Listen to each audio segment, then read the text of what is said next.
Assalamualaikum warahmatullahi wabarakatuh. Halo semuanya, perkenalkan nama saya Syera Adila Elsafiyah dengan NIM 200700099 kelas B1 2020 program studi PG PAUD non-reguler.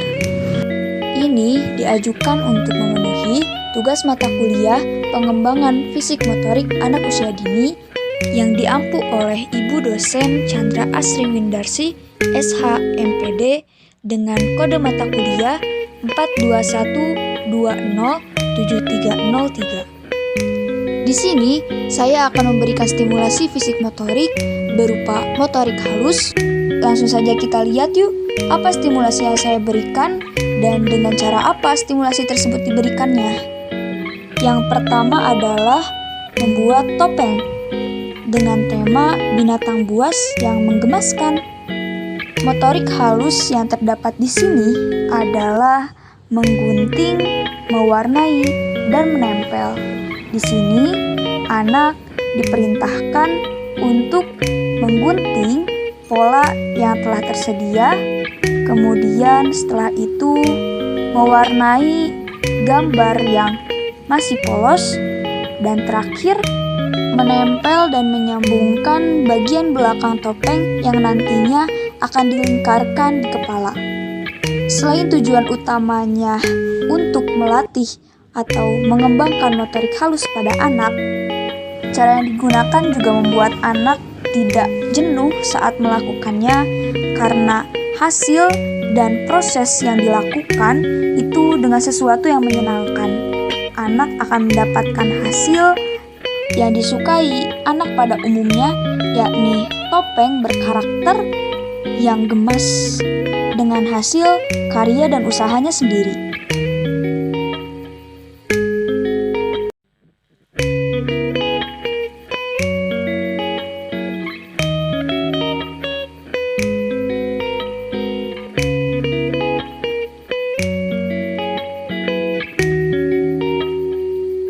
Sebelum melangkah lebih jauh lagi, di sini saya akan sedikit menjelaskan mengenai apa itu fisik motorik. Fisik motorik merupakan suatu proses perkembangan pengendalian gerakan melalui kegiatan secara terkoordinir dengan melibatkan susunan saraf, otot, otak, dan spinal cord. Fisik motorik terbagi ke dalam dua, yakni motorik halus dan kasar. Motorik kasar merupakan gerakan yang menggunakan otot besar dan membutuhkan banyak tenaga, meliputi keseimbangan dan koordinir antar anggota tubuh, seperti berjalan, berlari, melompat, menendang bola, memanjat, dan sebagainya. Kemudian, yang kedua adalah motorik halus.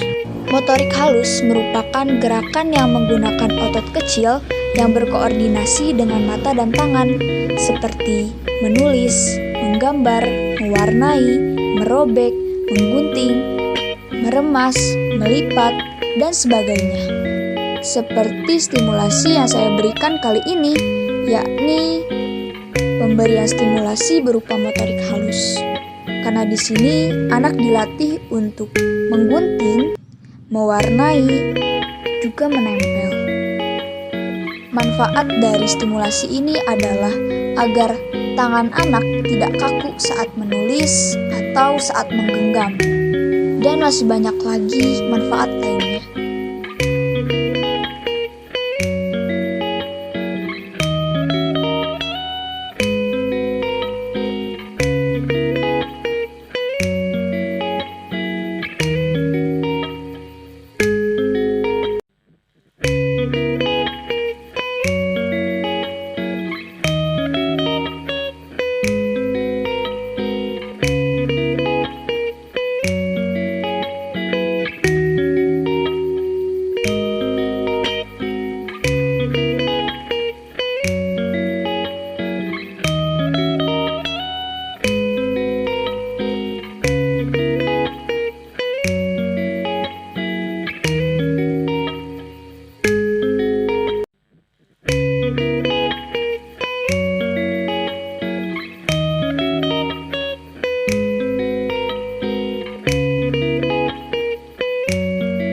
Kemudian, selain bermanfaat dalam pengembangan motorik, ini juga dapat mengembangkan aspek perkembangan lainnya juga loh, seperti kognitif dan sosial emosional, di mana anak didorong untuk berpikir bagaimana caranya menggunting, mengikuti pola, kemudian memilih warnanya itu. Kemudian pada saat anak memilih warna tersebut, lalu pada sosial emosional, anak dilatih untuk bisa bersabar karena harus melalui proses sebelum mendapatkan hasil yang dia inginkan.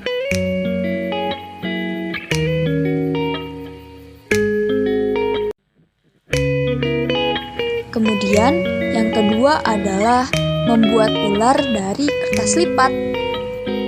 Motorik halus yang dilatih pada kegiatan kali ini adalah melipat, kemudian menyusun, cara bertahap antara mana yang harus dilipat terlebih dahulu dan mana yang didiamkan terlebih dahulu. Mungkin pada awalnya anak akan kesulitan saat menyusun ini karena anak akan merasa bingung mana yang harus terlebih dahulu dilipat ke atas dan mana yang harus didiamkan untuk menunggu giliran. Namun, setelah anak mengetahui caranya atau sudah memahaminya, anak akan merasa senang sebab mereka merasa telah dapat menguasai tantangan yang diberikan. Dan ia telah menyadari bahwa karyanya itu menghasilkan sesuatu yang indah. Pada kegiatan kali ini pun masuk dalam kategori motorik halus. Mengapa demikian? Karena gerakan yang dilakukan itu menggunakan otot halus atau otot kecil yang berkoordinasi dengan tangan dan mata.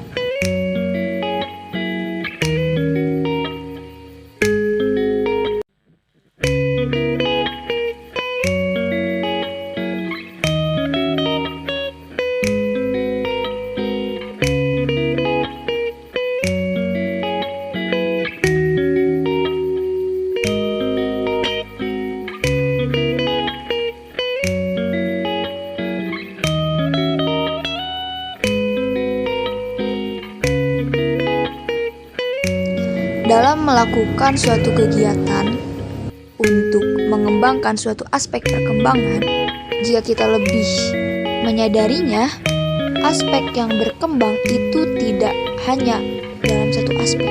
Seperti pada kegiatan ini, selain perkembangan utamanya adalah untuk mengembangkan fisik motorik, tetapi aspek lain seperti kognitif dan sosial emosional juga masuk ke dalamnya. Begitupun saat kita melakukan kegiatan perkembangan lainnya. Untuk lebih mengetahui atau memahami terkait aspek perkembangan, saya akan sedikit menjelaskan mengenai apa saja aspek perkembangan yang harus dikembangkan pada anak usia dini di masa Golden Age ini. Yang pertama adalah NAM atau nilai agama dan moral. Yang kedua adalah fisik motorik, seperti pada stimulasi yang sedang saya berikan ini. Kemudian yang ketiga ada aspek perkembangan kognitif.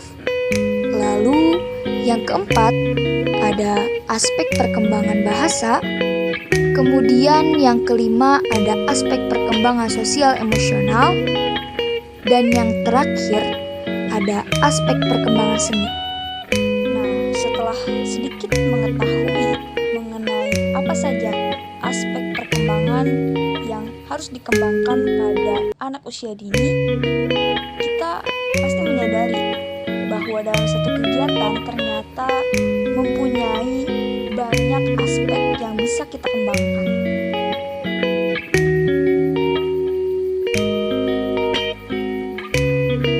Pelajaran yang bisa diambil, juga pemahaman yang bisa kita berikan kepada anak mengenai kegiatan ini adalah bahwa segala sesuatu itu tidak ada yang instan.